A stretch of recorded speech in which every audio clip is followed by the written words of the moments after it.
Yud Ches Shvat, Shir Klali, Parshas Yisro, Hatav Shin Samech Ches.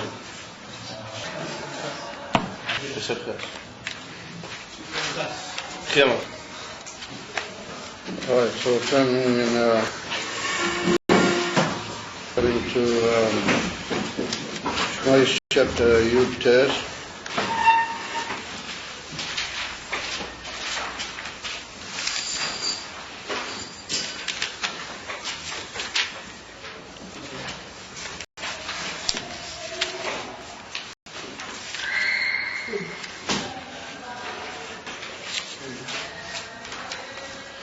Posik Yud Zayin, chapter Yud Tes, Posik Yud Zayin.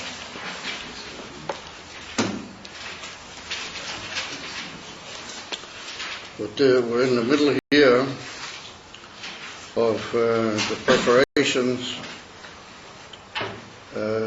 during the days from Rosh Chodesh Sivan. Well, that's when the Yidden arrived in Midbar Sinai. Until the giving of the Torah on Shishi B'Sivan. So during those 6 days, we see a whole series of preparations made by Moshe Rabbeinu together with the Yidden to prepare them for the Kabbalah Torah. And like the Alter Rebbe brings in Shulchan Aruch at the end of Hilchos Pesach, right at the end, he talks about Shavuos.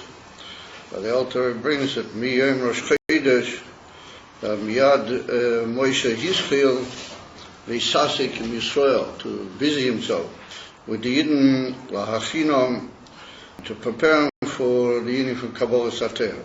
So it took several days, and it went through all sorts of different stages, and in Yonim, both mitzad the Eibishter and mitzad what he required from the Yidden that they should do for that preparation. We see that very close to the Inyan of Matan Torah, we see in Pasuk Yud Zayin that Moshe Rabbeinu brings out the Yidden already from the Machaneh, and he brings them to stand around Mount Sinai before his final aliyah, or pretty close to the final aliyah, where he goes up to Har Sinai to receive the Torah. And so the Pasuk says, "Vayetze Moshe es ha'om likras ha'elakim min hamachaneh." Moshe Rabbeinu took the people out towards, likras means towards, to meet literally. Like Rashi says, Rashi brings down that it was that the Shekhinah literally went out to meet them. So you say you go likras somebody if he's coming towards you and you're going towards him, that's called likras. So the fact that they went out towards the Eibush is a sign that the Eibush came out to greet them, and Rashi brings down the Moshe Din from a Chosen Hayetz likras Hakalor. And then we see that Vayishyatvu B'Saktis Hoho, that they stood ready, or they stood firmly.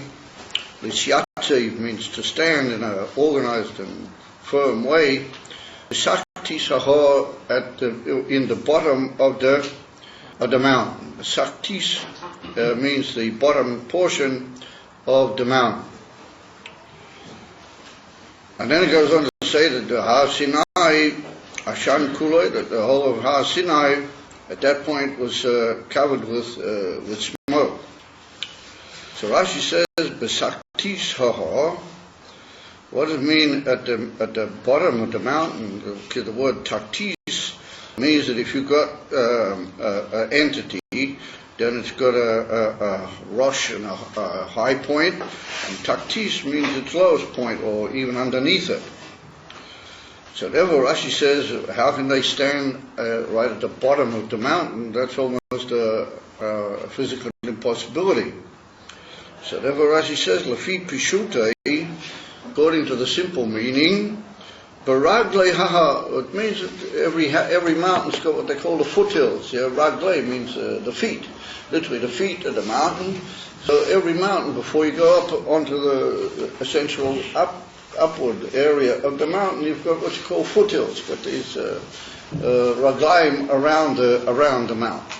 So therefore Rashi said we can't really say that they went underneath or inside the bottom of the mountain, but we have to assume they stood around the foothills. That's the simple pshat.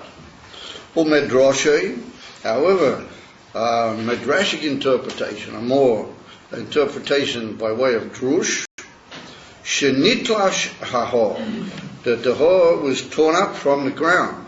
Literally, nitlash means it was uprooted. Min kaimai, from its place. V'nichve aleihem, and it was literally forced over them or pushed over them. Kegigis, like a barrel, you might almost say. There are different interpretations of what a gigis is. Everybody agrees that it's a kli.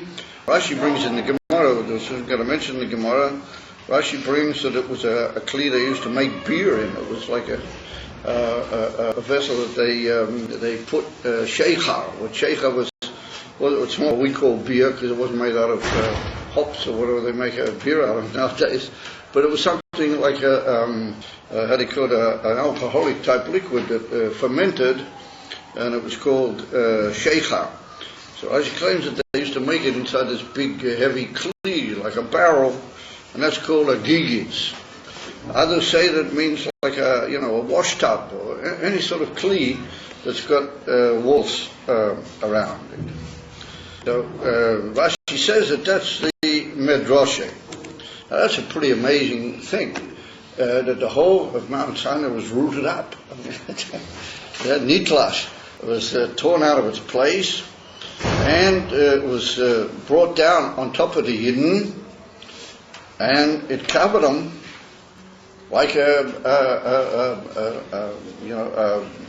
dish or a big tub or a barrel. However, we'll explain the word gigis. And what are they doing? They're inside this barrel. But that would tend to imply that was a most remarkable net. I mean, to lift up a mountain, mamish out of its place. And the expression nitlash means it's torn out or uprooted. I mean, that's pretty amazing. Pretty amazing going. I mean, just imagine a whole mountain getting up from its place and hovering in the air, and then coming down on top of a lot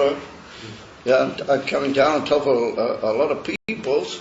And here we have to remember we're talking about a huge number of people. We're talking about 600,000 just males, apart from all the noshim and the taf. But maybe they didn't go out to actually receive the Torah. Maybe only the males of it. Just the same, 600,000 Yidden altogether is a big group. So the mountain, how did it come down and cover them? It must have somehow or another gone hollow, and therefore the Lashon gigis intends to imply a hollow cleat, like a barrel. And so Rashi just mentions it perfectly cold-bloodedly in the middle of all the other descriptions of the preparations for Kabbalah Satorah. Rashi just mentions, the Medrash says kach for kach, and then he goes further, Oshin Kule, and it tells what Oshin is, what it does. I mean, that's a pretty amazing inyan, remarkable to the extreme.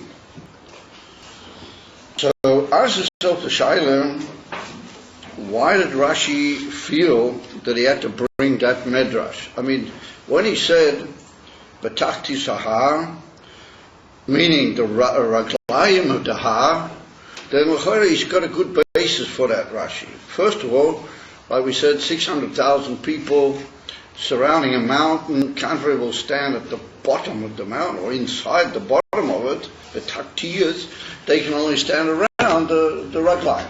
And particularly, if we take into account that it's written earlier a whole series of mitzvahs, which the great poskim tell us that these mitzvahs were only at that moment, they're not mitzvahs for chol hadoros, that you weren't allowed to go up to Mount Sinai or touch it or anything like that. You had to keep away, and that's called the union of Hagbolas Hahar.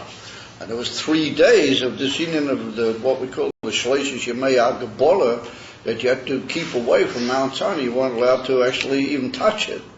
And anybody who did it might have, or tried to get up on the mountain, if he wasn't authorized to do so, then it's much, but he would get a very, very heavy punishment.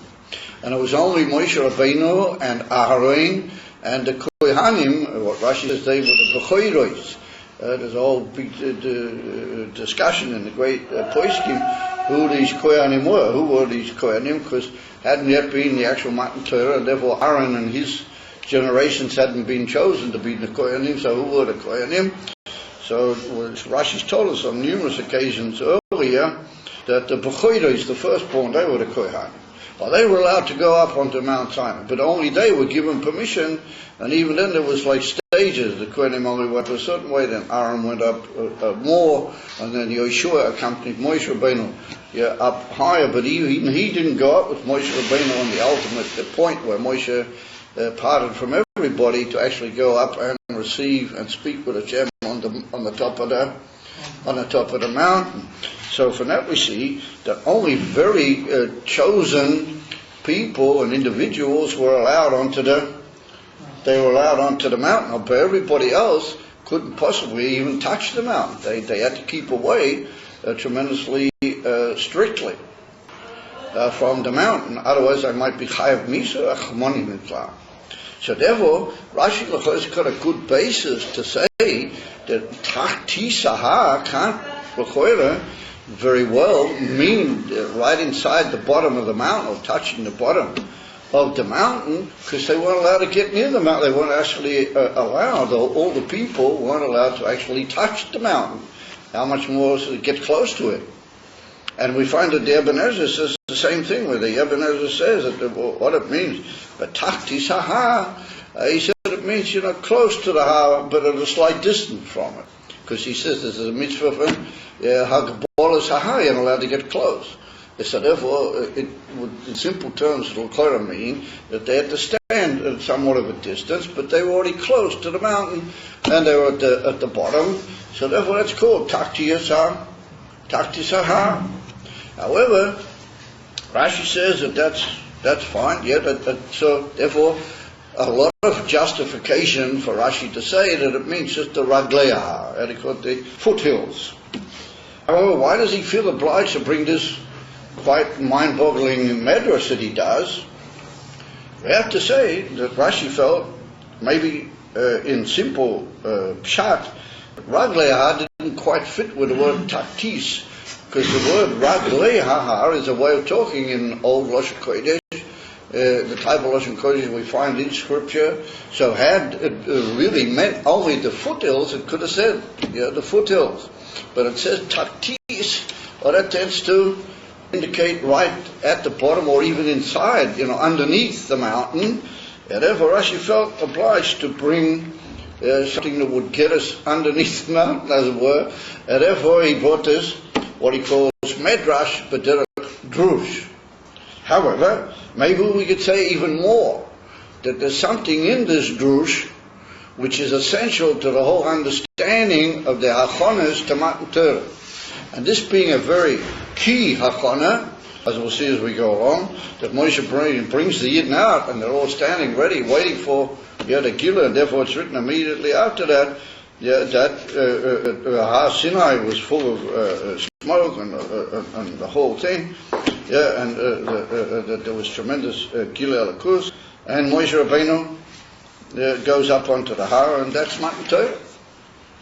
So therefore, it would imply that there's something essential in each of these steps which brings us to a deeper appreciation and a deeper involvement in the whole hachana to Matan Torah.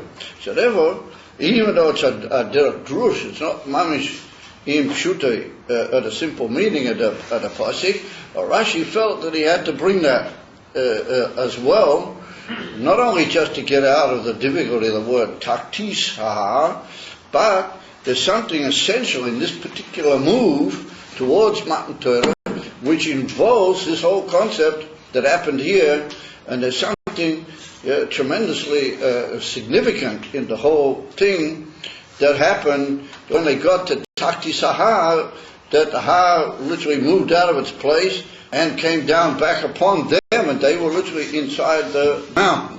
Now we have to assume that that was only momentarily. I mean, it's hard to say that for the whole rest of the time until further orders, the Yidden were just all of these 600,000 men with Cholapoches are all underneath this mountain. I mean, where would they get fresh air? What would be going on? I mean, in Pederach HaPoshut, we have to assume that it was a temporary thing. It wasn't something that lasted the whole time. Because later on we see that things went on as normal. The Abish appeared on the Har. Moshe Rabbeinu went up onto the mountain. It's not much that he climbed over all these people and got up on a hollow mountain, like a gig is. So we have to assume that it was a temporary thing, but it was an essential part of the achonas to Matan Torah, in a way that it involves something tremendously important about the Yidden. And that's what we're going to see. It becomes very essential here to the understanding of the whole thing. So, this expression that the mountain was nichve aleihem, it was literally pushed down over them, that's kegigas, that's an expression in the Gemara and the Masechta Shabbos. And it's a well-known expression, Kof Aleim Har Kigigis, a quote from the Gemara, even to the point that it becomes like a term in spoken Hebrew. I don't know what you call it, modern Hebrew, or Chaysten was. But anyway, in what the so-called spoken Hebrew, if you want to say somebody was really pushed into a thing, he was persuaded, you say Kof Aleim Har Kigigis. So they put the mountain on top of him, persuaded him, meaning he was very heavily forced by argument and circumstances into agreeing to the matter. In other words, that there's an implication of kofar means to compel or to force somebody. That's an expression in the Gemara also, and in Rosh Kodesh, kofer with a kof means that you compel or you force or you super oblige somebody that he has to do something. So therefore, it would imply that when I use the word kofer, I mean a form of, compulsion or obliging somebody to become involved in something that maybe in the normal teva advarim he might not become involved. So therefore, what we'll do, we'll just take a brief look at the Gemara. There's a very famous lashon in the Gemara, many other things that have been said about it, so we can't go into all the different interpretations, but we'll mention the Gemara in order to see that maybe Rashi doesn't really, in the end, quote the Gemara. In other words, we're going to show you the street, and we're going to tell you, but maybe that's not really the street. You ask somebody sometimes where to go, and he gives you a whole big long explanation, and then he said, but that's not really the place. So we'll try that little trick with you guys this evening, but hopefully it'll lead us in a more constructive way toward understanding what Rashi is really driving at. Anyway, it comes along the Gemara in Masechta Shabbos in Daf Peiches Amud Aleph. Well, there's a whole big discussion in the Gemara called Sugya of Matan Torah. There's a whole big discussion in this particular portion of the Gemara, several daf, where it talks about all these psukim, all the preparations and all the inyonim and different interpretations of our sages in reference to Matan Torah. So it deals with this pasuk also. Vayishyachvu betachtis hahor, Omer Baldimei bar chaso, Malamed shekofa hakodesh baruch hu aleim es hahor kigigis. Well, that comes to teach us that what were they doing at the bottom of the mountain? Well, that comes to teach us that the Abish to force the mountain over them like a barrel, or like a beer barrel, or a tub, or whatever, like we said before. And he said to them, Im atem mikablim haTorah mutar. If you people will receive the Torah, then fine. V'im lav, shom tehei kfuroschem. He said, I'll leave you under the mountain. In other words, either you receive the Torah, or I'll put you under the mountain, I'll just drop it even further, and I'll leave you there. I mean, it's pretty heavy going. That's what he said to him. So just imagine if you're standing there in the mountains, dangling over you, the Eibishter over here. The Eibishter is doing it directly. He lifted up the mountain, he held it over him, and he said, "Okay, here we go. You're receiving the Torah. Isn't that great? If not, try." Boom. So comes along. Comes along. How do you call him? Omer Rab Acha Bar Yankiv Mikan Moido Rabba Lo Eraisa. From here we see that the Yidden have got a perfect teretz. Moido Rabba Lo Eraisa. Now, what does it mean? Moido Rabba. There's a thing in the Gemara. You may have heard about it in Bava Basra. Did you hear about Moido in Bava Basra? You guys are learning Bava Basra. Moido, I mean, amongst its simple meanings, but in the more particular meaning in the Gemara, let's say that somebody forces you into a transaction that you don't really want to do. In other words, he forces you either by words or by threatening or by threatened persuasion. He forces you into. He doesn't want to steal, but he forces you that you what we call maknehim. You give him a kinyan in a certain article, or even in maybe even in land or things of that nature, and he becomes the purchaser. He becomes the owner now of that thing, because you gave him in what's called a kinyan. He can't gain it unless you give him to what's called certain acts of kinyan. And then he becomes the owner, and he says that it's his. It's gone out of your possession into his. However, you can write a document before you actually make that transaction. You can secretly write a document, and you can say, and you sign it, and if you have eidim in it, if you can get two quick witnesses to back you up, that's even stronger. And you take that document and you give it to somebody, or you hide it away, and it's written in that document that I'm being forced into this. I didn't really intend to give him this, and he has no real right to be the owner. I still want to possess my article, my land, or whatever. That's called a moidoah. In other words, the person who gave it in kinyan, and he did make a kinyan with the other guy, but he can show that he didn't really mean that kinyan, and it's not a genuine kinyan, because he's written on a piece of paper that he was forced into it. If he's forced into it, then it's not a genuine sale or kinyan or whatever it happened to be, and that's called a moidoah. So comes along Rabbi Acha, and Rabbi Acha says, here we see that the Yidden, they had a moidoah, and it's even written in the Gemara. That's the way the Gemara understands the pasuk. It's written that the Eibishter forced them into it. That they didn't really take on themselves willingly the Torah. They were put in a situation where here he is. And he says, if you guys don't take, if you're not makabel, try. So therefore, Rebbe says, the Yidden have got a taina that if the Eibishter will come along and say, listen, you guys didn't keep the mitzvahs, you didn't do the Torah, there's going to be a heck of a punishment. And so the Yidden will be able to say, oh, wait a minute, we didn't really make this kinyan, we didn't enter into this whole transaction. Here's our moidoah. Yeah, here's our moidoah that you forced us with the mountain, and you know that, and everybody knows it.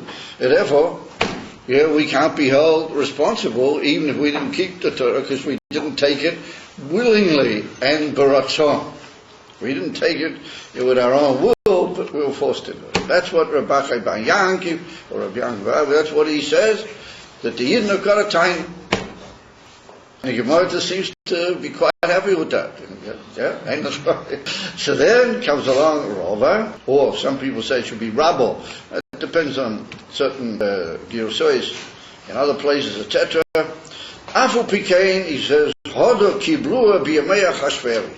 Nonetheless, he said it took all the time, all the way over to the man of Purim, the man of Esther or Mordechai, and the Melech HaRosh, Melech HaChashverish, and Yidden were in a terrible Torah. But at that time, they took on themselves the Torah Barotzim. And then they were makabel the Torah, and from then on, the Meidah is no longer applicable, because they took it on themselves for Ratzon. How do we know that? Because there's a pasuk right at the end of the Megillah. It says, Kiyimu v'kiblu ha-Yehudim alehem v'alzarom, that the Yudin took, they were Mekayim, and they were Mekabel on themselves. So the Gemara says, Kiyimu mashe kiblu kfar, they were Mekayim now, what they'd already taken earlier. Over the earlier Kabbalah hadn't been a real Kabbalah, but now it became, because they took on themselves. And so both Rashi and Tosfos say, what was the big push?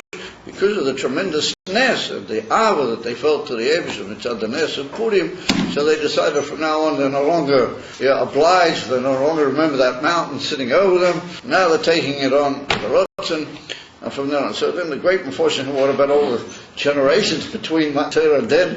You mean to tell me that Yidden couldn't be held responsible? So some say, yeah, some maybe they couldn't be held responsible because they were. That's a whole big, discussion that arouses many shilas, many inyonim, but we can't go into them here. However, we see the feast here that the putting of a mountain over the Yidden led to a further dialogue between the Eibusher and the Yidden, and to a whole inyan that they got the Torah by force. So it comes on to Tosfos, and here Tosfos asks a shaila, and he said, wait a minute, they said Naisa v'nishma. Yeah, what Naisa v'nishma means that we're taking on ourselves anything you say, we don't even care how.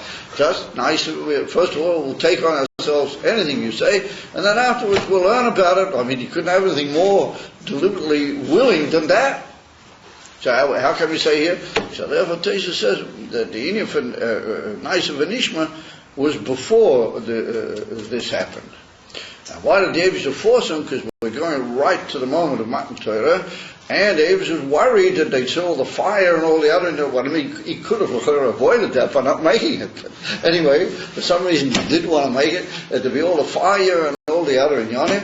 And therefore there was concern that maybe they might go back from Naisa v'nishma. And therefore, a minute before all the big boom occurred, they used to force them out, and they shouldn't go back. They stated Tosfos. So some people come and say, wait a minute, the Yidden said Naisa v'nishma, that's an unbelievable thing. What could be greater and more powerful spiritual act that rings through all the generations and the whole world, shachals of Naisa v'nishma, and you can see a bit of fire and a bit of brimstone, a bit of thunder and a few other things. They're going to go back from Naisa v'nishma. I mean, that's pretty unusual sort of a terror. And they want to say no, that maybe that what they said Naisa v'nishma was about the Torah should be ksav.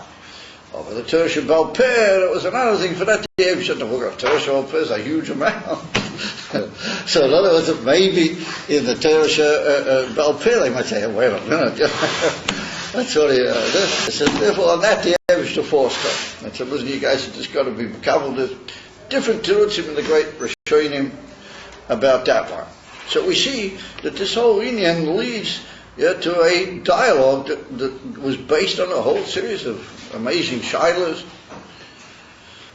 and led to all sorts of issues of Meidah Rabbah, Leirais, and the whole thing. And then they had to take on themselves by Purim. So a lot of the great Meforshim, they say that that's what Rashi's referring to. When Rashi says the mountain was uprooted and came down on top of the Yidden, well, that's what he's referring to. So almost all of the great Meforshim on Rashi assume that that's what he means, and therefore they also get involved in this whole pilpul. Tosfos brings up, what about Naisa v'nishma? What that seems to be the exact opposite of being forced into some contract. That's the most welcome way that you could have welcomed anything, to say I'm prepared for it no matter what. I'm just throwing myself into it. And they put Mefalpo around, and what does it mean they received it in Purim, what was it by Purim, and in Fanavas and this and this and that, all sorts of inyonim. And they all assume that that's what Rashi means. However, if we look at it carefully, it's very puzzling to say that Rashi is referring to this Gemara, even though he does bring the word Gigis, but that's the lesson of the Gemara. And in another place, which it seems to me that Rashi is relying on, it's not mentioned the word Gigis. But nonetheless, let's try our good fortune. If you look carefully in Rashi, then Rashi brings a whole sort of lashon that doesn't occur in the Gemara. Because Rashi says that this comes, the medrash of this thing is that the ha was uprooted from its place. Nitla shaha min koimoy. It was torn up from its place and was nikfer. The ha was forced upon, brought down upon the Yidden, and it surrounded them like a gigis, like a barrel or a wash tub or a chaysim. So now, if Rashi is referring to that Gemara, there was a whole dialogue Rashi should have brought. And then the Avish said to them, listen, if you don't receive the Torah, then you'll be buried here with a gun. That doesn't appear in Rashi. It doesn't even get a mention. Rashi just, and also that expression that the mountain was uprooted and moved across and put down on the Yidden, nikfeh. Not that the Abish picked it up and dropped it on the Yidden, but the mountain itself was torn out of its place, went over, and it was literally forced down on the Yidden. That's the lesson in Rashi. And then Rashi stops with that. How was it forced down on top of him? Like a gigis. Like that gigis. But, no mention about the fact that the Abish said, now I've got you guys here, you're going to receive the Torah, or otherwise I'm going to bury you all underneath this mountain. Doesn't occur. And if you said that, then you were going to have to bring the Hemshech, because then people say, wait a minute, Imke, the whole Torah was forced on the Yidden. Yeah, Imke, the whole Torah was mamish forced on Yidden. If that's the case, then I can see some guys playing in our room over there. Maybe somebody like to go and drive them out. And tell them they must keep it. Hello? Well, such troubles with kids. I just can't. Yeah, they're going away. They saw, so they're going away. I mean, it's just unfathomable. And I've spoken to parents about it. And there was 2 or 3 of them here before. They were just waiting to make trouble. And I told them to get out. The way they answer you, and the way you just don't know. I don't want to talk too much about these sort of things. But it's really, I mean, just imagine if I took a couple of bochim over to their cheder, and every time they wanted to learn something, I would make a tremendous rash with you guys. You all see your chiyad name. You start dancing around, I mean, we would be, we'd have the whole kfar with all the zikne hoeda, and all the bezdin and bezdin rabboni anash, and everything would come down on us and drive us out, And here they just come in and they make trouble and they do what they want. Up to them. Anyway, so if that was the case, then Rashi should have mentioned it. He should have brought the continuation of the Gemara, because it's essential one to the other. You can't just say that the Abes have forced the mountain on them and then not bring the whole dialogue that occurred afterwards, and then everybody would immediately think, well, what's going to be if we all took the Torah only forcibly? What's the Torah for the whole generations? So you'll have to also mention the rest of it, that they did receive it in the time of Purim. So that would tend to indicate that maybe Rashi meant something different. Maybe Rashi didn't really refer to that whole thing in the Gemara, even though he uses a similar expression, but not really the expression of the Gemara at all. Maybe he's referring to something else. Maybe he has some other inyan in mind. And I looked in there's a famous medrash on Shmois called the Mechilta. It's a medrash which is miyuches either the Rebbe Yishmael or the Rebbe Shimon Bar Yochai. And Rashi, you'll notice, if you learn your Chittas, you'll notice on many occasions, it's written in brackets at the end of a statement, in Rashi, Mechilta. And that means to say that Rashi, it's well known that in Shmois, he backs himself, Rashi bases many of his Pirushim on the Mechilta. But even though the Mechilta is a medrash, it's not a Pirush B'derech HaPshat. Mechilta is a medrash, but Rashi obviously feels that it's a medrash which is close to the pshat, and it's mo'ira inyonim which help us understand the pshat, or it adds certain things to our havana which is close to pshat in the whole inyan, what you might say in Yiddish, around and around. So therefore I looked in the Mechilta, and Taki the Mechilta brings down, I should have brought it down with me, in my hurry I forgot to bring the Mechilta with me. Upon him, it's written over there that on this posik, V'yishatzu b'takti sahar, so it's written that they were nichfafu, that the Yidden sort of got pushed together and crowded at the bottom of the mountain. And there's different understandings about certain commentators on the Mechilta. What did that word? What does it mean that they bowed down? Or it mean they crowded, or what were they actually doing? And then it's written exactly what Rashi says. It's written nitlash ahar, that the har was uprooted, but that's a passive form, nitlash ahar. Not that the Abish just picked it up and dropped it on him, but nitlash ahar. And then it's written v'nikve. But in some Gilsois in the Mechilta, it's not even written the word nikve. It's just written nitlash ve'omad it's sort of hovered over the Yidden, and that's it. Doesn't even mention the word gigis. Doesn't mention the word gigis. Doesn't mention that anybody was forced. It just says that the har lifted up, came over on top of the Yidden, and the Yidden somehow or another were underneath the har, and they were all sort of crowded together, or they were bending over, or they were showing some sort of natural reaction that you would show if all of a sudden a har was standing on top of you. But yet nonetheless, we see, and that's what's written in the Mechilta. And then it brings a whole series of Pesukim, and it brings a famous pasuk in the Shir HaShirim, where it's written, who did see it says this is what's written, Yoinosi b'chagve hasela, as a pasuk in Shir HaShirim, where the Abish said, my loved one, the Yidden, is literally hidden inside the split part of the rock. Yoinosi b'chagve hasela.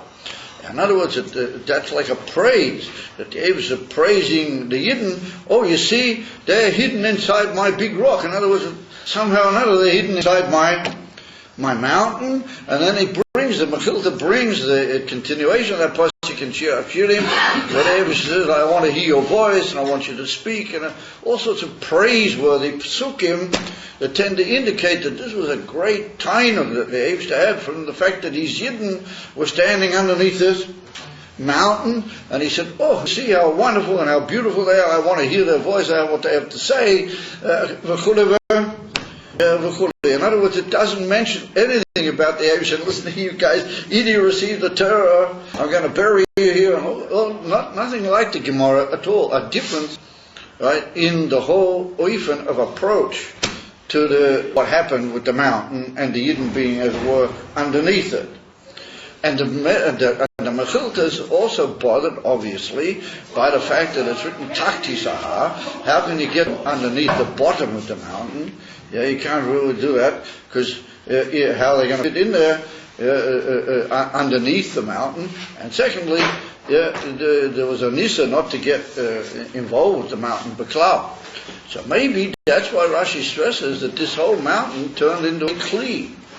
And maybe, I'm just saying this by way of suggestion, because there's a Amaferish on the Mechilta that he wants to say that what are they going to do about the fact that if they get under the mountain and they're touching the mountain, or they're close to the mountain, they're not supposed to be there.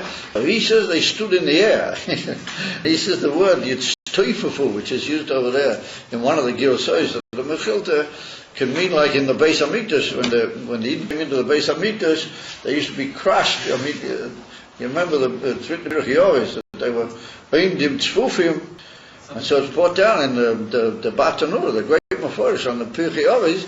He says they were standing so close that some people's feet were off the ground. And I remember in 770, on Simchas Torah, I don't know if anybody ever remembers, if you ever there, when we saw the Rebbe Begotten Tolu, there was a famous portion which was called the washing machine. But that was the area down close to where the Rebbe stood. And you had all these people struggling, and it was all the time moving, like bodies were moving back and forth, because everybody just crashed in there. And Taki, certain people just couldn't get their feet on the ground. They were just lifted in the air from a tremendous push and struggling that was going on. Between the bodies, they're just helplessly dangling, That happened. I remember one year I went down there in Toshin Law, and I said, I'm going to go down, I'm going to be part of it. And the Rebbe walked past carrying the Sefer Torah to the first Hakofa. And here I am there standing, and the sweat was running down me. I'm all sort of, my kapota was all torn. It was really a heck of a thing in there. And the Rebbe walked past, and the Rebbe saw me. The Rebbe took a look at me and say, what are you doing here? Anyway, but then the Rebbe said a whole thing, but ain't kind of the Rebbe actually said something to me, and because I was just under such tremendous pressure, and my feet were tucked almost off the ground, I couldn't really figure, even though I speak clear Yiddish, and I speak good Yiddish, I didn't figure what the Rebbe, I knew he'd said something, but I couldn't hear it, Unfortunately, a person who was standing a few goofing behind me,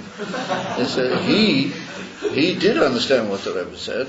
He was very kind enough to say that when things had sort of sorted out, when the Rebbe had gone further, to make his Hakofa into the center of 770, he sort of put out his hand, he grabbed my shoulder, and he said, did you hear what the Rebbe said? Because he understood that I probably hadn't, And I said, I'm terribly sorry, I didn't. So he said, listen, the Rebbe said, kat for kat, and he told me exactly what, because he heard it, he was a few people away. So he was able to understand. So that's what certain Meforshim in Pirkei Avos, they say that the people were so mitzvah of him, they were so pushed together that their feet were off the ground. So that's what he learns. This Mefarish of the Mechilta, he learns that they were all pushed, and since their feet weren't on the ground, they were standing in the air, so they weren't touching not the ground, not the mountain, they were just sort of hanging in the air. I mean, that's a little bit of a, how do you call it, a push. To learn the Vakazeh, it's a bit of a, interesting pshat. Maybe we could say that that's why Rashi mentions that nonetheless it was like a vessel, that the whole mountain became hollow, and it became like a vessel, and as we said before, that this was only a temporary thing, it wasn't something that lasted the whole Matan Torah. So maybe we could assume that at that particular moment, the Eivshter turned the mountain into a sort of like hollow kli, and therefore this whole Issa, not to touch it, not to be near it, for a few precious moments didn't exist, because it was just like a barrel on top of them. It wasn't really in the normal form of a mountain. And so maybe that's why Rashi saw, even though the Mechilta doesn't use the word like a barrel, maybe Rashi saw it right to use the word like a barrel, that you shouldn't have this worry, maybe they're touching the mountain, how they get under there, and this whole ulai. I mean, I just say that, but it's hard to really know. Like the Rebbe said, that Rashi is saying the Satira, you can't always know exactly what is the Kavanah. It would appear that if we look at it carefully, these things are said in the passive here, Mashikin in the Gemara, written in the active. Kafo aleim ha, the Eibishter picked up the mountain and he held it over him, and Dave spoke very sharp to the Yidden. Over here Rashi doesn't say that. Rashi says that nitlash, it was lifted up, torn from its place, passive, nitlash, and nichfer aleim, and it was put down over there. In other words, those are two passive forms. Rashi doesn't say who actually did it. I mean, obviously, the Eivshter did it. Rashi doesn't really say that Hashem did it. He just said it happened to the mountain. Well, from that it would come out that the Yidden here are so important that the mountain is moving and doing things, and it just follows suit and acts automatically for the benefit, as you might call it, of the Yidden. What's Lefi say? If we're going to say that it wasn't this whole dialogue in the Gemara that David was threatening Ian about the actual Kabbalah Satira, then what was it for? What was the whole in it? The mountain got lifted up. All right, Hashem didn't lift it deliberately. It got lifted up. They came over and came on top of the Yidden. Lazy Indian, how is it? But Shvil Mazayah. If it wasn't to force them, Rashi doesn't mention that it had to do with that. He doesn't say anything about the dialogue in the Gemara between Hashem and the Yidden, and then Rov had to say, yeah, up in the time of Purim they did take it, and my daughter Rabbi later with the whole thing. That doesn't appear in Rashi, B'klal. It'll even say, what was the point of the mountain lifting up and coming down on top of the Yidden? So therefore it would appear that since the mountain is made in the past, you kill the mountain's just happening, and the Yidden are standing underneath it, and there's some Indian that the mountain is bottled to the Yidden. That's what I'd like to suggest. That the whole thing is happening for the sake of the Yidden. The Yidden are the Yikar. And this is just sort of happening for the sake of the Yidden. But not that there was any bitter exchange. Not that said, look, if you guys don't this, I'm going to bury you here. No implication of that. But a necessity that the har had to be like botil to the Yidden. You know what I mean? Ask yourself the question, what is that? And he came, what's it got to do with the whole Indian? Edifer comes along the Chizkuni, he's one of the great Rishonim. And a Chizkuni, he says that since we see that there are all these tremendous things before, like the voice, how do you call it, the koilos or brokim, and the pasuk just before that there were like thunders and lightning flashes and on and kol shofar, a big shofar was blowing. Interesting, Rashi says there was a shofar, it was Ayaloi Shel Yitzchak, it was how do you call it? It was a shofar for Yitzchak when he was, that Ayal, which was Avraham Avinu offered up instead of Yitzchak, it was from that Ayal that the shofar was blowing. So, a very frightening situation, all these voices and thunder and lightning, what they're going to do it. So the Chizkuni says that the Yidden were pushed tremendously stricken by all that. They were frightened, and it was very difficult for them to see how could they possibly keep standing in such a place. Like we see later on, they wanted to move back, and they tried to move back, and the Malachim had to keep bringing them clothes, and this whole thing later on when the whole story is told again in Devarim, that's what was going on. That the Yidden felt they had to back away, and therefore the Eibishter brought down the mountain over them, but the mountain lifted up especially for their benefit, and came over and covered them over and said, listen, don't worry, everything is all right, take it easy, don't be worried about all these Yonim. For the time being, we're protecting you. And therefore, Rashi felt it necessary to say the word kagigias, because a gigias is l'chol is something like a barrel, and when you put a barrel over somebody, it covers him over, it protects him from all around. In other words, all sorts of kalim don't necessarily have big walls, and if you get inside it, it's covered. If you put a barrel over it, it's pretty much covered, depending on how big the barrel is. That's what we could suggest is one Indian, that this was a special guarding and encouragement of the Yidden that they should stay where they were and bear all the things, because great things were about to happen for their sake.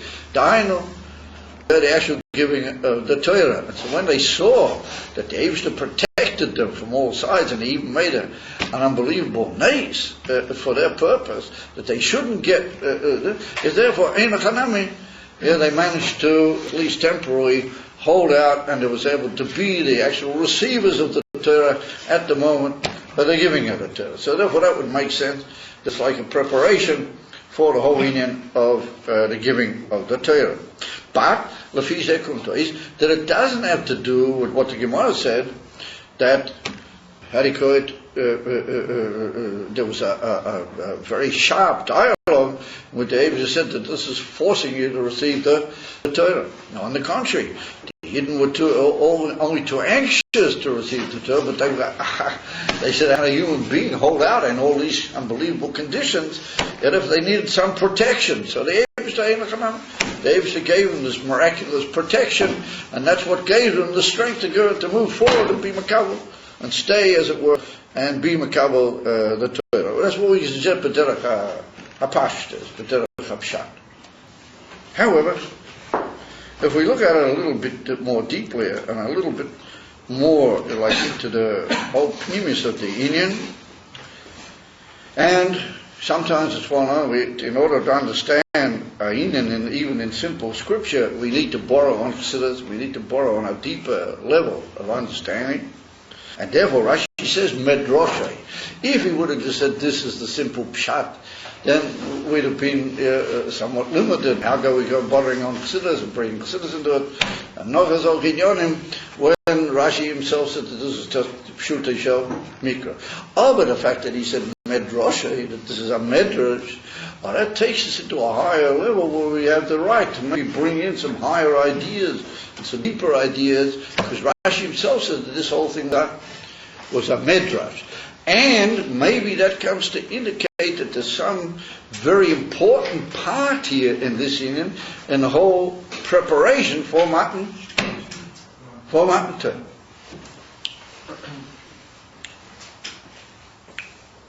So we could suggest in the following way, that really, the Ike in Matan Torah, what is the Ike? Is the Ike Kaviochel the Eibishter? Is the Ike Mount Sinai? Is the Ike, even though the Medrash, Pirkei Avos says, Moshe Kibul Torah Misinai. What we see from that Sinai is a very important factor. It's a very important thing. Although anybody understands that not the Ike of Matan Torah is not the Eibishter, he's the Kol Yochel Mashpia. He doesn't need anything. Not the Ike is all the factors that were there, all the things like the geographical factors, you might call it, all the things that were happening, all the Malachim that were there, as it brought down later in the Gemara, there was all these Malachi Ashores. The Ike of Matan Torah is the Yidden.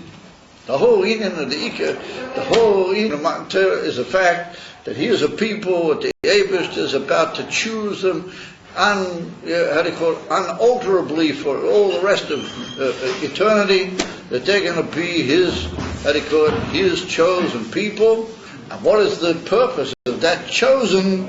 To bring the Indian of Torah into the world and to bring Torah into the activity of mankind, and through that change the whole Indian of the world and bring it to be a Kli Telakus, as we see the Lashon in Chassidus, and not only a Kli Telakus, but eventually to be a Dira Lo Yisborach B'tach, to be Mamish a Dira for the Eibishter B'tachtoin, and that means the Indian of Bias HaMashiach, Papashtas, like the Alter Rebbe says in Tanya, Perik Lamed Vav, that the whole purpose of the creation from the beginning was Yemois HaMashiach and Tchias HaMesim. That was the whole reason why the Eibishter created the world right from the beginning.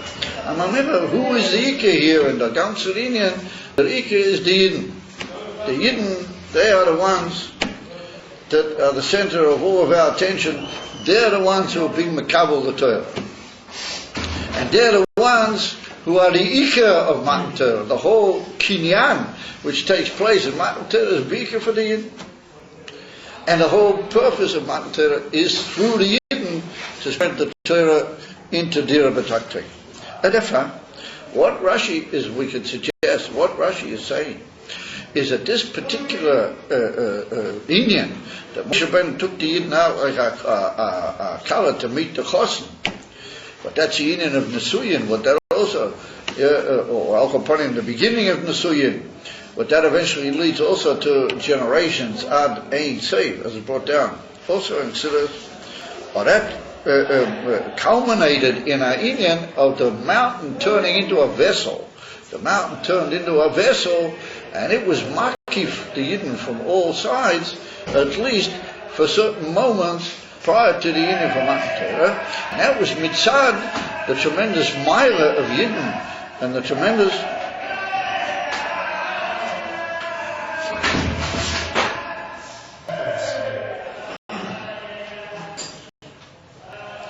it's war. It's war.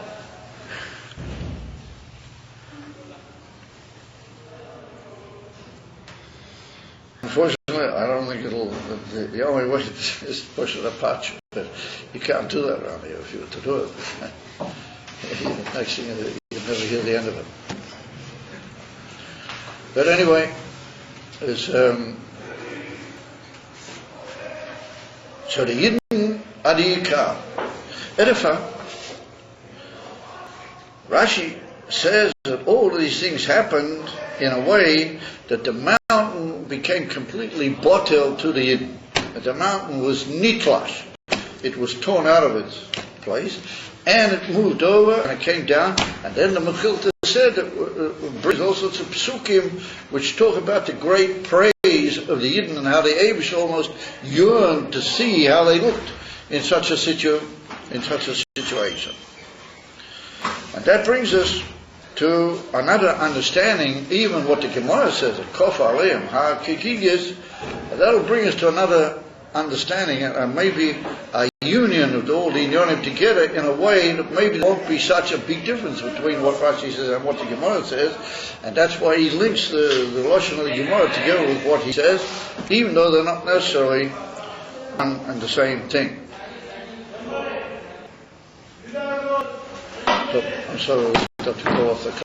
I can't go there. You should just have to tell him no hands. No hands. I'm serious.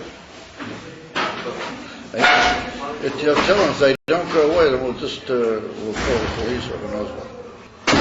I don't know what language they understand. Oh, the amazing thing is that their parents know that, and nobody does anything. I just can't figure. Maybe what we have to do is organize we'll go over to the cheder there. During the mornings, each one of these rooms are filled up with Bachrim and their teachers. So maybe I'll sing, and all the teachers will come out, and I'll tell them, see how it bothers you? So tell them not to bother. Right.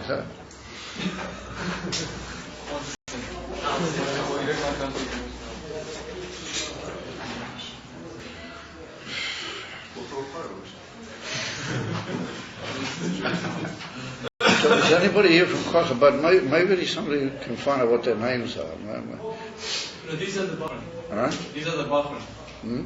These are the Bachrim. From upstairs. These are Bachrim from Tomchei. Yeah, they're Tomchei guys that are singing. And they're deliberately making trouble? No. I don't think they know that we have a shear.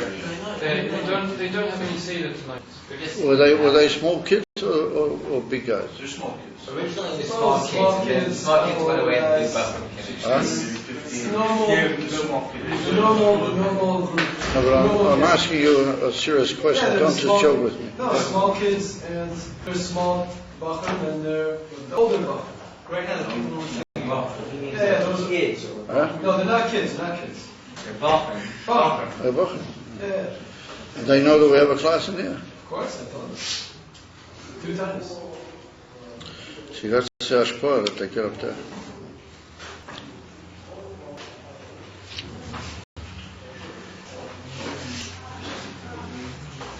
I don't know, maybe we'll have to call off this class, or we'll have to, because just the etzem sinner, that has an effect on the etzem evolve. Rabbi, in the meantime, can you tell us what the Rebbe said to you at that point? Huh? Can you tell us what the Rebbe said to you at that point? No, I can't right now. I see you want that instead of this year. I don't know what we're going to do. Anyway, let's try and go further. So just to finish off the whole thing. So it comes along the Alter Rebbe in Torah here, and the Alter Rebbe says a very remarkable thing. He says that, not like Tosafos, Tosafos asked a question that they already said nice of Nishma before the mountain was brought down on top of them. So therefore he says, if that was the case, then how can the Gemara say that Kof Aleim Har Kigigasu? They have to force them. They'd already said nice of Nishma. I come on the Alter Rebbe and he said no. It's almost amazing. The Alter Rebbe says that nice of Nishma was after Kof Aleim Har Kigigasu. Yeah. And at the back, I looked up in the footnotes at the back, and they bring for the Rebbe, from several footnotes of the Rebbe, that it's actually 2 different opinions. It's 2 different opinions. It's two different medrashic opinions, both in certain Gemaras and in certain medrashim, as to which was first. Was first the whole union of the mountain, what we're describing now, or was it the union of the nice of Nishma first? And there's a Gemara here later on which says there's a machlokes between the Rabbanan and Rabbi Yossi as to on which days actually did which happen, and what day was day of Matan Torah. Was it the 6th day or the 7th day? And we paskin according to the Rabbanan that they hold that it was on the 6th day. We hold that it was on the 6th day. And according to that, it would appear that Naisav and Nishma was before this whole Inyan with the mountain. But according to Rabbi Yosef, we don't paskin according to him. It seems that he would hold the other way, that he would hold that the whole business with the mountain occurred first, and then Naisav and Nishma.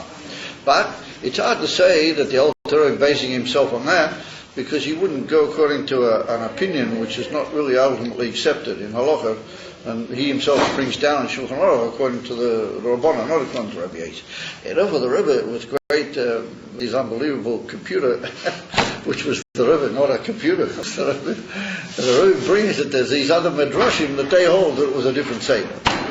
So according to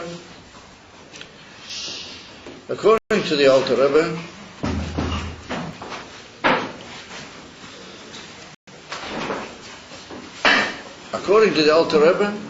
this whole inyan with the mountain, and the fact that the mountain came down over the Yidden, that was before the inyan of Naisav and Nishma. Ilu Tosafos holds that Naisav and Nishma was before the inyan with the mountain. That's why Tosafos Hasis Kashya. Although we'll see according to the Alter Rebbe that whole Kashya doesn't really exist. And what does the Alter Rebbe hold? He holds that the fact that the mountain was forced over the Yidden is a very, very high inyan in Ruchnius Hadvarim. And he said that's what brought the Yidden to a spiritual stage where they could actually say Naisav V'nishma. There's a Rabacha Bayankiv where he says Moidor Rabba Loiraisa, that there was like they were forced into it, and that was how do you call it, Moidor Rabba. We'll soon see the Alter Rebbe learns that also in a slightly different way. And according to that, if we examine everything carefully, there won't really be so many kashyas in the whole inyan. Everything will sort of straighten out, and there'll be like a sort of an amazing merge between the way Rashi says it and the Mechilta and the way the Gemara says it. So what does the Alter Rebbe say? He says that Kof Aleim Har Kegigius was the revelation, Milmaila, was brought Milmaila into the Yidden, a tremendous avo for the Eivishter, completely Lamaila Mitam Vodas. In other words, an Ava Rabbah, which has no limitations. Now that type of Ava, the Alter Rebbe says in Tanya, is hidden inside every Yid in Perek Yud Ches and Yud Tes. I think you were learning the other night, I happened to notice you were learning Perek Yud Ches. Well, the Alter Rebbe talks about the Ava Musuteres that every Yid has. Well, that's based on the fact that at Matan Torah, even though the Alter Rebbe says it goes back to Avraham Avinu, the Alter Rebbe says it goes back to Avraham Avinu, but it got a whole new renewal and a whole new toikev, as you might say, at the time of Matan Torah. And the Yidden became full of Ava B'derech Mesiras Nefesh for the Eivishter which knew no Gvulim. And that's called to force you. Because the Alter Rebbe says, if you get an Ava like that, and you're full with such an Ava, then it follows suit that you do whatever that Ava implies. In other words, if you love something or somebody so tremendously much, then whatever is their will, you'll just do it automatically. It follows suit automatically, that a lot of things will just follow. And therefore, this was a very essential and basic point in the whole Hachana for Matan Torah, that the Eivishter revealed in Yidden, he forced upon a mountain. And it's brought down and says that the idea of a mountain is connected with Ava, because a mountain grows up and elevates itself, and Ava is when you're going outwards and upwards, you're longing and you're to get up close to the Eivishter. And therefore a mountain Beklal indicates the idea of a mountain coming down on top of the Yidden with an Ava Rabbah, which is almost B'derech Makiv, and therefore it's compared to a Gigis. It's the idea of a thing that covers you round, and you have literally, you almost lose your Bechira. It becomes so clear, and so you're so full of devotion to that particular matter and that particular inyan, it almost becomes automatic that you will give yourself over to that in almost unconditionally. You'll just go for it with absolute all of you got and everything that you are with your whole materials, believe Hagbolahs at all. And therefore the Alter Rebbe says, Naisa v'nishma is exactly that. Naisa v'nishma, the Taisa, the Yidden gave themselves away with absolute Mesiras Nefesh. They just said, whatever you will say, that's what we're going to do, and then afterwards understand. Afterwards, Hashem will open up all the gateways to understanding. But first, with Kabbalah and Mesiras Nefesh, we're going for whatever you say.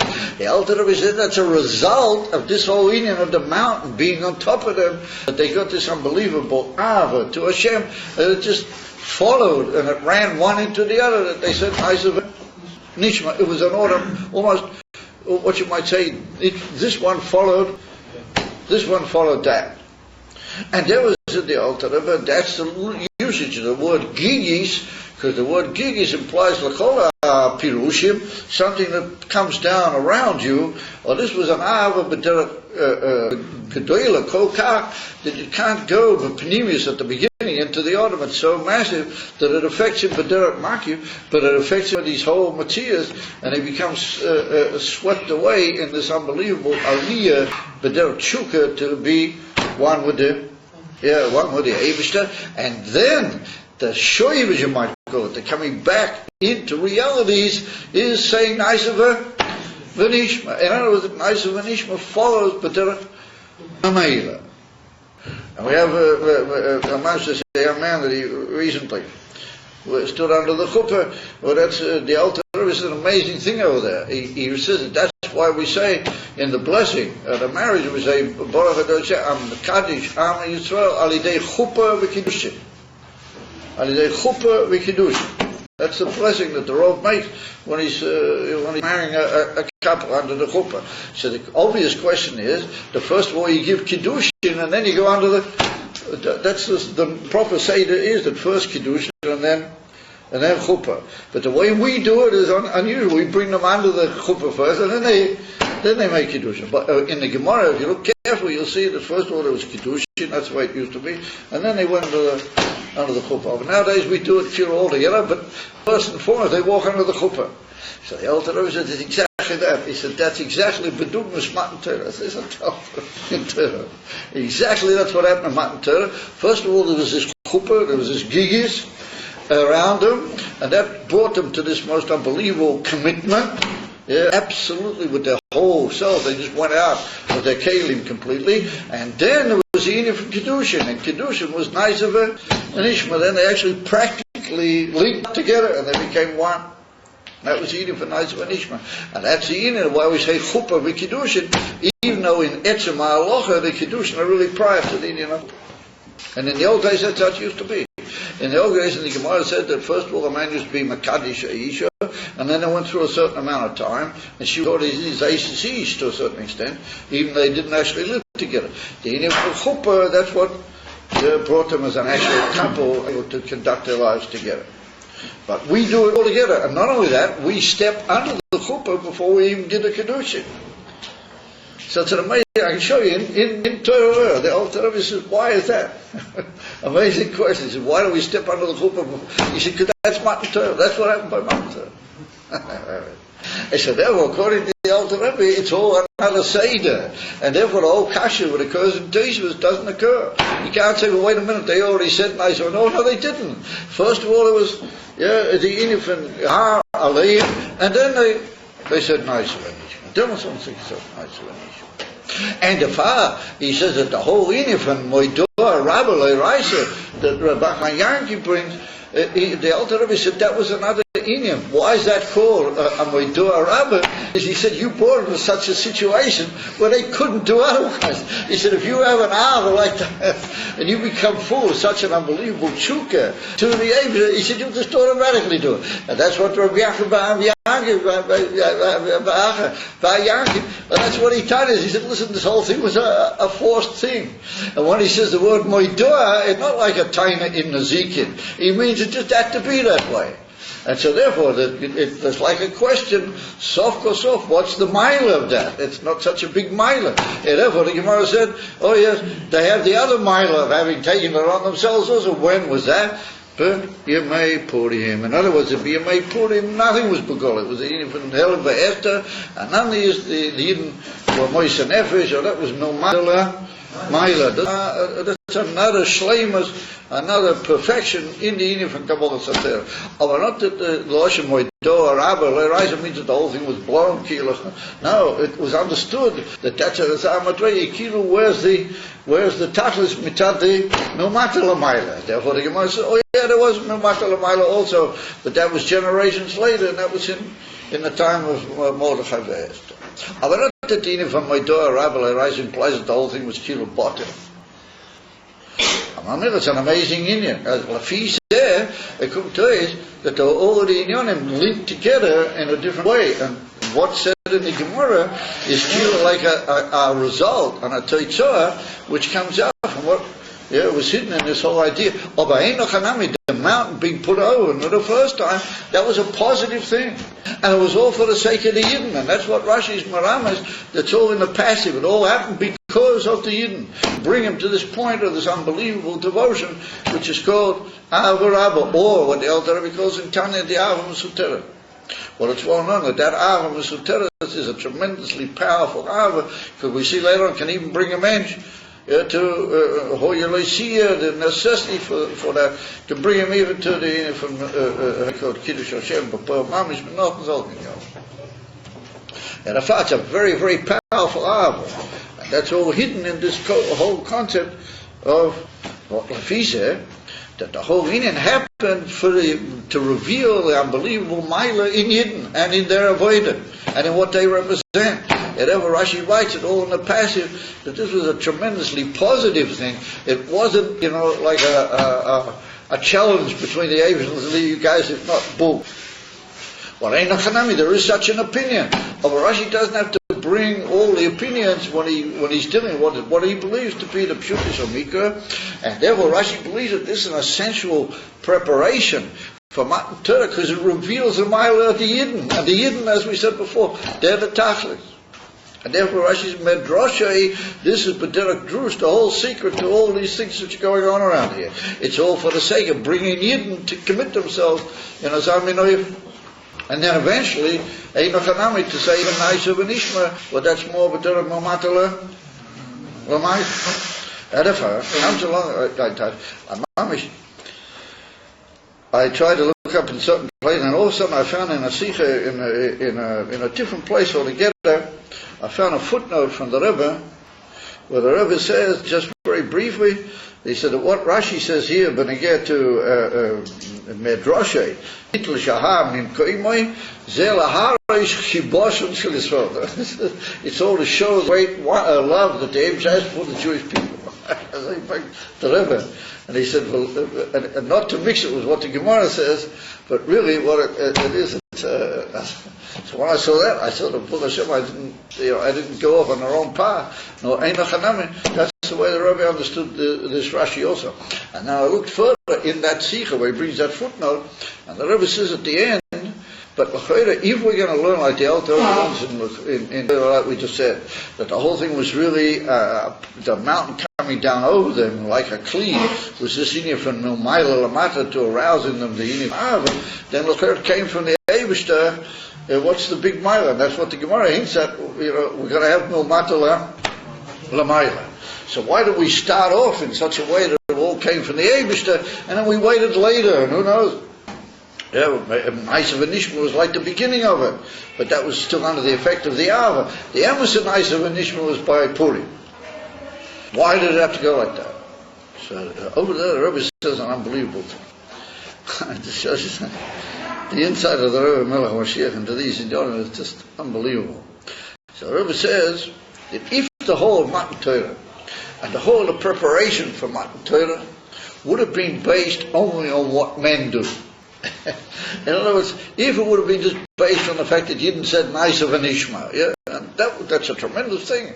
That would have been enough to make them worthy to receive the Torah. And everybody agrees it's a tremendous thing. So why was that not enough? Why did it have to be this business with the mountain and coming down over them like a Aegis and the whole thing? So the Rebbe said, because that's no mile lamata, the mountain coming down, that's the Eibishter giving them this unbelievable ahava and making it almost like a dover that follows suit that they would commit themselves to derech nice of her. Yeah, but Nishma. So the Rebbe says that ultimately, nice of a Nishma, with all its unbelievable milas, it's the act of a man. So that was it, the Rebbe, if that would have been the whole preparation for Matan Torah, then who knows, there might have been certain little drawbacks here. Maybe not everybody really got to his etzem and nefesh with nice of a Nishma. Yeah, maybe he did, maybe he didn't. In Yonim, which are based purely on the act of a man, there can always be a slight drawbacks. Oh, but when the whole thing comes more Maila, and the Eibishter, he made them have the hour, and he really gave them the hour, and that's the Indian of Kofar and Masar. And maybe it comes out if he said that you're not working your own way, you're doing it what the Eibishter gave you. Oh, if the Eibishter gave you, then that's unlimited. In other words, that's like the union of the human and the inhuman, and the inhuman has got more to say at that particular moment than the human. It's only that at a later point we're going to want your human perfection to come into it as well. The Eibishter wants to see, later on you'll bring your own effort into it, and you'll say Tachanais of Anishma, and then even that's not enough, because that's also under the effect of this tremendous preparation for Matan Torah. We're going to wait until you'll be way out on your own over there in the time of Mordechai Vester. They're going to do this, and we'll see if you say nice of Anishma there. And of course they did. They did all day.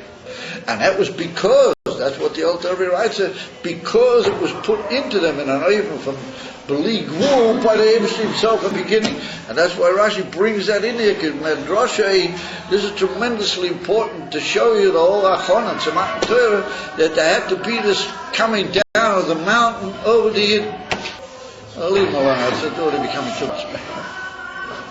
Anyway, I'll do it so. Imam Kumtois.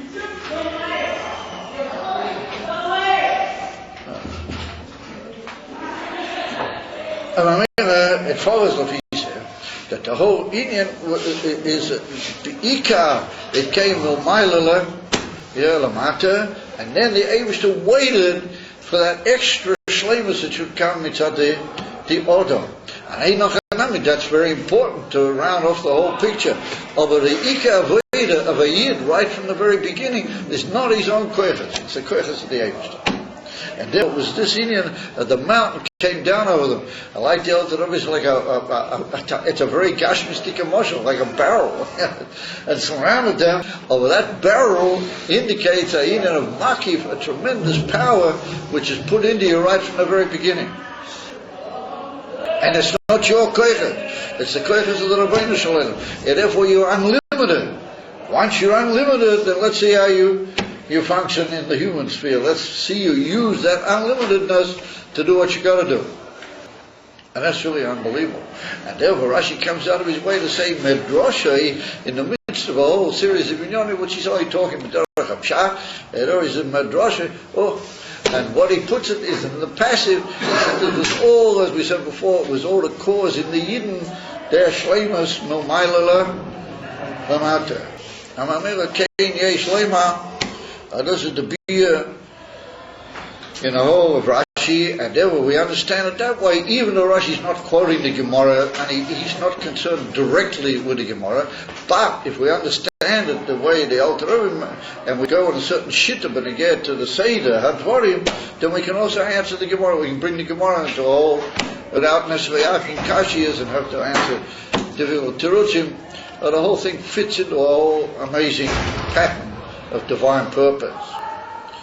So each and every one of us in his life, particularly those who call themselves Bali Tshuva, and like we said, that this yeshiva is called a yeshiva, even though the Rebbe never used that expression. We explained in some of the other time. The Rebbe never used that expression, Bali Tshuva, in all the Yechidus and the Rebbe beneged to the yeshiva. And the letters and things like that, the Rebbe never called the Talmidim Bali Teshuvah. But that doesn't mean to say that they're not Bali Teshuvah. The Rebbe, for all sorts of great care and unbelievable care, how things would be heard by the public and how it would affect and so on. and not wanting that these people should feel that they're like some group that are called Bali Tshuvas, but from the moment they did do Tshuva, then they're already part of the whole Klal Yisrael.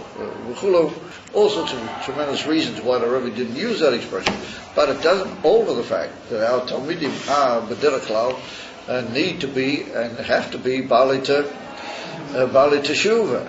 As we said, we saw in the Summer Fov, that it's the whole Yisod of an Aveda. It's not just for somebody who's done Avedas who has had a difficult past, but whatever, if you did have a bit of a confused past, now you've come into the right place, that everybody sees that certain Ionim were done for him. It wasn't his doing. Everyone can describe to you in his life about all sorts of amazing things happened, and they woke up in him and they made him realize, and they got him out of difficult situations. All of a sudden he found a power to overcome things that he could never have normally overcome, and things that he always gave into, all of a sudden he didn't give into them anymore, and on the contrary, he conquered them, and he went forward and he moved things in his life. Well, that was all Momaila Lamata. That's Kof Aleim, or Nichve Aha, Nitlash. That was torn up out of its normal place, and it became Begilu, and it came over your life, and it gave you the ability to make tremendously longing changes in your life, longing to be part of Hashem and part of His whole package. And after a while, all of a sudden they said, listen here, now that's all the case, and you've already said Naisa and Nishma on the basis of that, now we're going to introduce you to Purim. Not Chas v'Sholem. You had to be in a place where, God forbid, to come to do it. But you get introduced into a situation in life where now you've got to do it yourself, and you've got to do it with that unbelievable koyach that you got in Medrasha, what Rashi calls. Now you go from that unbelievable koyach, now you've got to do it yourself. Immer, mit damit, it's ein verstandig, an amazing quote in Hayom Yom. I just didn't have time to look it up when I was coming down. But there's in Hayom Yom somewhere, in Hayom Yom, there's a famous statement that the Hasidim, the Alter Hasidim, say that there's two ways. Either things are done for you Mumaila, or you do them yourself. So the great Hasidim said that if it's done for you Mumaila, then it's much more perfect and much greater. But if you do it yourself, it's much dearer. It's much more dear thing, both for you and for the Eibush, if you do it yourself. So here we see the two nuances. So on the one hand, the whole Matan Torah began with the mountain and everything coming to the Yidden to give them this unbelievable start, and it all came Mumaila. All in an even from Rabba Mumaila.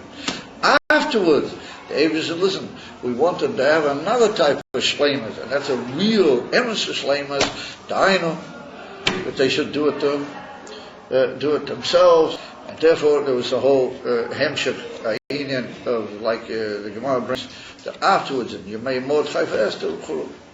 We're approaching Odo, and all that far from Odo, albeit Odo Rishon, but in Odo Rishon there's also a Purim. It's a Purim Kotok. But we'll talk about that maybe when we come to it.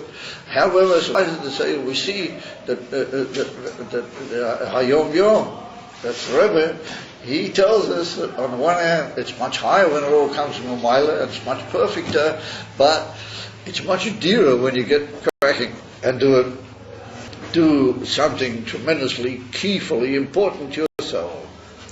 That's the two in your, those are the two things. But we always have a few words to say prior to the close of the class. We have a few words to say to the situation which we find ourselves in the present world, and so on and so forth. And the matzav is now that the world is plummeting into all sorts of absolutely untenable and even frightening situations, etc. And why do I say the whole world? Because the whole world is centered around the Yidden, and unfortunately the Yidden are the ones who are plummeting themselves into this unbelievable, unfathomable shtus and horrifying shtus, and therefore we have to turn to the Eibush and say, listen here, we need a bit of a kof aleim har kigigas, we need something milmakla. How you want it should be milmata. Gesundheit, first of all, make an unbelievable milmaila. even these people who are involved in the shtus will cut themselves. And Mamela, they're coming on Matala, Lamaila, they'll also a whole new nice of an Ishma, or what it is that Hashem may require. There's no doubt that the Yidden will do it. I mean, they've ever let him down. Ultimately, Yidden have never let him down. When he has shown Lamaila a tremendous gilui, then the Yidden can't possibly let him down.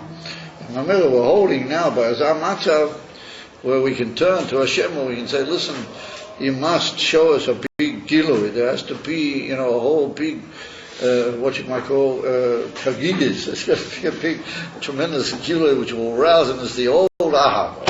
It's got to be b'derech maki, the way you can do it. Like Rashi is a medrasha. It's not b'derech harogi or b'klav. It's something unusual. Do that. You want afterwards. There's absolutely no doubt that once that has been achieved, that all the Yidden and the Goyim also, I mean, many of them are already doing it. They'll say, oh yes, Sheva Mitzvahs, no way, absolutely we'll do them, of course. Yeah, everybody will just automatically make his own little Milmatala Maila. And it's an amazing thing in the Gemara, Sekta Veda Zorah, on the first daf, on Omid Beis, Omid Beis. Dort find a ganze Masse dort, where the Eibush has a whole argument with the Goyim. And the Goyim said, listen, you didn't give us the Torah. So they was, well, you didn't, I did, but you didn't want to take it. And they have a whole sort of argument. And then the Eibush said, but listen, I did give you some of the Torah, I gave you the Sheva Mitzvahs, but you haven't even kept that, as they stay talking in the Gemaras. So it's a whole sort of, and in the middle, the Gemara brings this in about this. So the Goyim say, well, why didn't you force us into it like you did the Yidden? If you would have forced us into it, then we would have also maybe been all right. A whole sort of discussion over there in the Gemara in Avodah Zarah, right at the beginning. That what the Goyim are really saying is that if you give us another chance, just give us another chance, we'll also come to the boil. We'll keep our Sheva Mitzvahs. We will, we're ready. So in a way, everybody's sort of looking now, and all eyes are turned to Hashem. Give the world a whole big new chance. Make a kofar hakim or nikfe aha or niklat. Let things be torn out for the sake of humanity, be'ikah for the Yidden of Yidden, for the Yidden, the other people, and then they will show the whole world, and the whole world will follow suit, and it'll all come no matter a mile in the best possible way that the Eibush could want. But right at this particular moment, the human race is tired, and Yidden appear to be tired and they're formatted. The Golos has had this unbelievable effect on them, and therefore they don't know exactly where they're groping around, and they all got all sorts of crazy ideas and all sorts of things, this and that. And if we say we're holding out by Shabbos Matan Torah, we're holding by all these Inyonim, it all has to repeat itself all over again. What is it? Kaviyoho. What would it matter to Hashem? Then He'll make us a whole new Kofar Aleim Harkiv, Kagigis or Nichve Aha Aleim, to reveal the tremendous Ahava and the tremendous greatness of the Jewish people. And then B'derech Mamela, everything will follow suit. And then even the Goyim will say, oh, look at what's happening. Oh yeah, here we are. Here's the Sheva Mitzvahs B'nai Noach. Oh, yours. There's a few old Rishoyim over there, so we'll give them a boot, give them a boot out of the picture for the time being. Let them worry about those Rishoyim a bit later. But in the meantime, all the world meeting Goyim, they'll also get onto the bandwagon. Why not? And Mola Hora today, Es Hashem Kamayim Liyam Machashim Omein Keni Rotzen Teich Liyam Mamish.